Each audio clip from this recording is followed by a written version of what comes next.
Noël est une fête chrétienne par sa nature, qui n'est pas vécue seulement que par les chrétiens. Et on attire notre attention vers le commerce aujourd'hui. Comment revenir au sens premier de Noël? Oui, de fait, c'est un peu paradoxal et triste en même temps de voir que cette fête de Noël a été assez galvaudée, ou que du moins on n'en comprend plus bien le sens. Comme je le disais à l'instant, le sens premier, c'est Dieu se fait homme. Et il s'est fait homme dans l'humilité, dans la pauvreté. Une famille ordinaire, son père adoptif était charpentier, il est né dans un petit village, et puis il est né même sur les routes, puisque ses parents devaient aller à Bethléem se faire inscrire. Donc il naît dans l'humilité, il naît dans l'anonymat, il naît dans la pauvreté.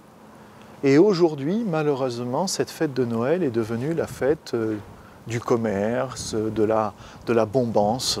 On se gave de champagne et autres mets succulents, ce qui est à mon avis un contresens complet. Bon, c'est peut-être une excellente idée de se faire des cadeaux aux enfants les uns les autres, mais les cadeaux, Jésus les a reçus le jour de l'adoration des mages, le jour de l'Épiphanie. Si on voulait être plus juste au niveau théologique, il faudrait se faire des cadeaux le jour de l'Épiphanie et respecter cette idée que le plus beau cadeau que le Christ nous apporte, ça n'est pas les lumières dans la rue, ça n'est pas des frais énormes faits pour de la nourriture ou des cadeaux, c'est lui-même, c'est sa propre présence. C'est Dieu, quoi. C'est Dieu. Dieu dans la présence d'un petit enfant. Et il faut que l'homme ait le cœur pauvre et simple pour accueillir cet enfant. C'est le vrai sens de Noël.